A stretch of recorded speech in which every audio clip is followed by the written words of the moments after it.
শাপলা চত্বর জঞ্জাল মুক্ত হয়েছে। সামাজিক যোগাযোগ মাধ্যমে গেলেই দেখা যাচ্ছে এমনই একটি ফটোকার্ড, যেখানে দাবি করা হচ্ছে ফারুকী 2013 সালে এই কথা বলেছিলেন। নবনিযুক্ত সংস্কৃতি বিষয়ক উপদেষ্টা ও নির্মাতা মোস্তফা সরোয়ার ফারুকী উপদেষ্টা হওয়ার পর থেকেই নানা ইস্যুতে তার নাম উঠে আসছে। তার অবস্থান নিয়েও বিভিন্ন মহলে চলছে আলোচনা সমালোচনা। সম্প্রতি শাপলা চত্বর বিষয়ক কিছু ফটোকার্ড ও স্ট্যাটাস নেট দুনিয়ায় বেশ ভাইরাল হয়, যেখানে দেখা যায় শাপলা চত্বর জঞ্জাল মুক্ত লেখা একটি স্ট্যাটাস দিয়েছেন ফারুকী। কিন্তু আদৌ ফারুকী এমন কোনো কথা কখনো বলেছেন কিনা তা নিয়ে রয়েছে সন্দেহ। এবার নিজের অবস্থান স্পষ্ট করতে সামাজিক মাধ্যমে বিষয়টির ব্যাখ্যা দেন তিনি। উপদেষ্টা ফারুকী জানান, এসব খবর বিশ্বাস করার আগে সবাই যেন এর সত্যতা যাচাই করে নেয়, এমনটি অনুরোধ জানান নেটিজেনদের।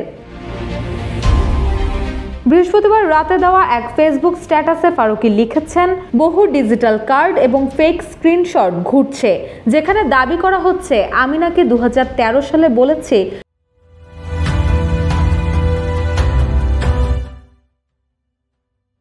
শাপলা চত্বর জঞ্জাল মুক্ত হয়েছে। ডাহা মিথ্যা কথা। শাপলা চত্বরের ঘটনার পরে আমি বরং লিখেছি, মাদ্রাসার সাধারণ ছাত্রদের মৃত্যুতে আমি ঘুমাতে পারছি না। ইংরেজিতে লেখা পোস্টটা আগ্রহীরা দেখে আসতে পারেন। আমার ছবি দিয়ে কিছু কিছু ফেক উইকিপিডিয়া স্ক্রিনশটও ঘুরছে। Please ignore all this. তিনি আরও লেখেন, আমার আপন 2 ভাই মাদ্রাসায় পড়েছে। আমি সাধারণ মাদ্রাসা ছাত্রদের মৃত্যুতে উল্লাস করব?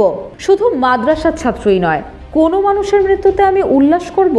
আমি তো এমনকি অপরাধের মৃত্যুতেও শোক করি। মিথ্যা কথা ছড়ানোরও তো একটা সীমা থাকে। ভক্তদের উদ্দেশ্যে লেখেন, আমার দর্শক ভাই বোনেরা, আপনারা যারা আমার কাজকর্ম সম্পর্কে অবগত আছেন তারা নিশ্চয়ই জানেন মানুষ এবং ফিল্ম মেকার হিসেবে আমি মধ্যপন্থার। আমি চাই পরস্পর বিরোধী মত নিয়েও আমরা এমপ্যাথি লইয়া পাশাপাশি থাকি। জাতীয় নিরাপত্তার স্বার্থে একে অপরের পাশাপাশি থাকা এবং কোনো ধর্মীয় বিষয়ে অপ্রয়োজনীয় কটাক্ষ এবং হাঙ্গামায় না জড়ানোর জন্য একটা লেখা লিখে বহুবিধ ট্যাগও খেয়েছি। সবশেষ ফারুকী লেখেন, সবার প্রতি অনুরোধ, দয়া করে সবকিছু বিশ্বাস করার আগে একটু কষ্ট করে যাচাই করে নিন।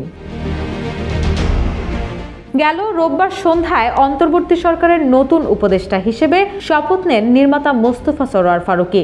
শপথ নেওয়ার পর প্রাথমিক প্রক্রিয়ায় ফারুকী বলেন, এটা আমার জন্য এক ধরনের অভাবনীয় অভিজ্ঞতা, কারণ আমি কখনোই কোনো পদ কিংবা চেয়ারে বসবো ভাবিনি। তবে প্রফেসর ইউনূসের সহকর্মী হওয়াটা বেশ লোভনীয়, তাই এই প্রস্তাবে না বলাটা মুশকিল। রুশাসুর, জয় জয় দিন।